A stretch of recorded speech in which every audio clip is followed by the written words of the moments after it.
Dear young brothers and sisters of the new generation of Hindustan, Namaskar. In the last episode of our exploration of the true history of Hindustan, we have seen with how much courtesy and nobility Captain William Hopkins presented his request to start a trading company in Surat in 1608. But due to the opposition from the Portuguese, the permission was not granted. And the same request was repeated by Mr. Thomas Roy in 1615 in front of the Mughal Emperor Jahangir. And this permission was granted. In today's episode, let us review how the British changed their attitude and the situations evolved as soon as they started the trading company, which was called the British East India Company. And we also shall verify what exactly was this British East India Company. So this was the emblem of the British East India Company when they started the trade in Hindustan. The East India Company, or EIC, also known as the British East India Company and informally called as John Company, was a British joint stock company which was formed to pursue the trade with the East Indies, but ended up in seizing the whole control of the Indian subcontinent. And it was the beginning of the total devastation of glorious Hindustan. Now, let us see some more details about this British East India Company.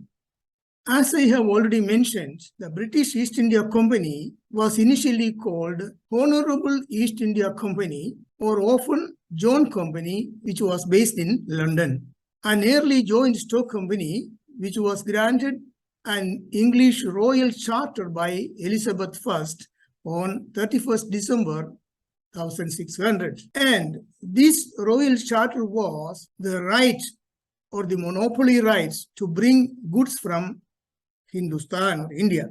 The royal charter gave the newly created East India Company 21 monopoly on all trade in the East Indies, and the company had 125 shareholders and a capital of 72,000 British pounds.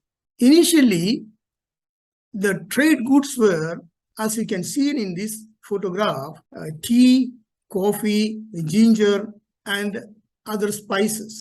Okay, up to this point, everything went on smoothly. But what happened is, as soon as they started the trade, the British East India Company started bringing their private soldiers or commandos to Hindustan. And this was suspected by the people of Hindustan as the beginning of a new invasion as that of the Portuguese.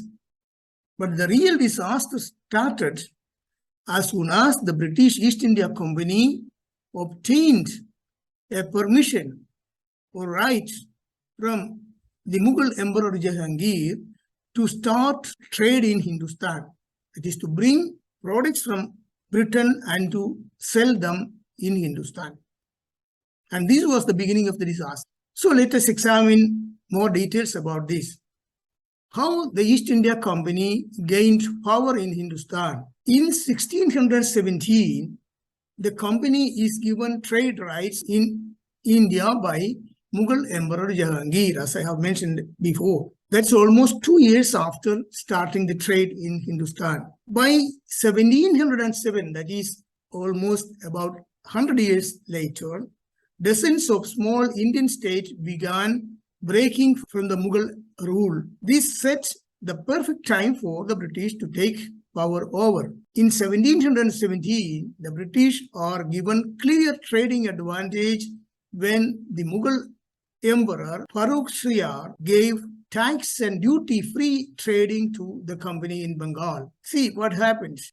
As we know, the Mughal had already established their power in Hindustan, but they were not patriotic. And their only intention was to gain power in some way or other. So, for this Mughal emperor, it was not a big issue to give permission to this British for the trade in Hindustan, duty-free trade in Hindustan, to bring their products and sell them in Hindustan. And this was, as I have mentioned before, the real beginning of the disaster by the British. In 1757, the East India Company makes their move, led by Robert Clive, who was the chairman or the head of the East India Company. And this company troops win an authoritative victory at the Battle of Plassey. And in this battle, they defeated the Indian troops which were allied with the French. From 1757 to 1858, the East India Company became the leading power in Hindustan. And during this period, another important episode which happened was the East India Company started recruiting strong and healthy citizens of Hindustan as their private soldiers. And it was with these private soldiers also started the Plassey battle, and they won the Battle of Plassey. And once they succeeded in the Battle of Plassey, they changed again the attitude. The expansion of the British power was conducted by chartered companies and not by the state itself. So, this British East India Company was not a British government's company. It was a private company. And it was this private company which brought their soldiers and again recruited soldiers from Hindustan, and they started acting as a real government power to recruit healthy citizens of Hindustan as their own soldiers and to fight against Hindustan. The line between the two was often very blind or blurry, and representatives of the East India Company would bargain and fight with the local rulers for their right to build trading posts. Trading posts were defended by private militants. So what happened is they started the trading post wherever they could. And these trading posts were defended by their own private soldiers. Moreover, the company started imposing their own rules and obliged the people of Hindustan to obey to those rules. See how the situations evolved. Let us see what were those rules. Ruled with little or no interference from the British government. And they maintained its own army, as I have already mentioned.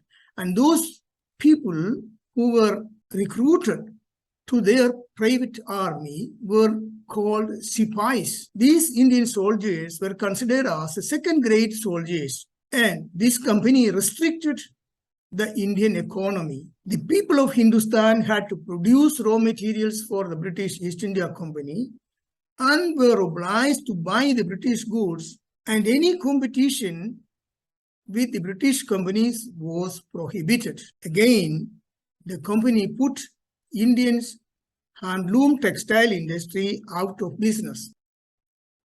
See how the attitude of the British really changed. So, what all courtesy was initially exhibited to obtain the permission to start the trade was really false. And slowly more restrictions were imposed on the people of Hindustan.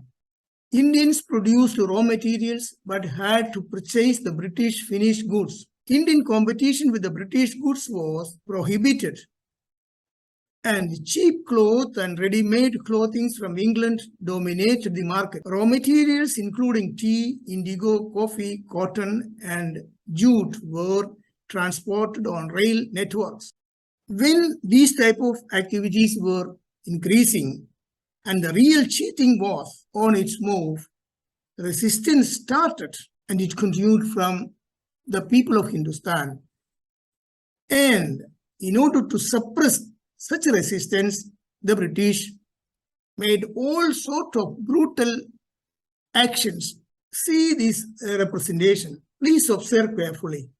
See, practically they dominated everywhere. People were even hanged on the trees publicly, and they commanded with guns and swords. If you are really patriotic, you cannot forget these episodes which happened and how things evolved when the British came.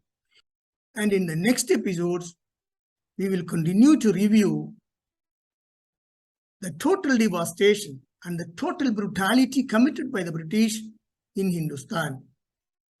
So if you think that these details are important for a true citizen of Hindustan not to forget, if so, please share these episodes and these videos to your friends and relatives of the new generation, so that the new generation or the new generations will be aware of the real story of our nation, and they will become more patriotic.